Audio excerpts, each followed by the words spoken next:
ស្គាល់គ្នាក្នុង TikTok សពពេលដែលជួបនៅក្រៅអត់ដឹងថាណាគេរឿងពីរយ៉ាងដែលគួរឲ្យខ្លាចបំផុតនៅក្នុង TikTok ទី1និងទី2ទី1អ្នកលេង TikTok មួយចំនួនធំពួកគេចូលចិត្ត edit សាហាវព្រៃផ្សៃ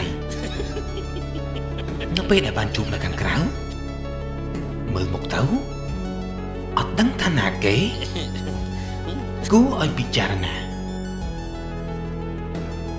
ចំណែកអ្នកខ្លះទៀតជាពិសេសស្រី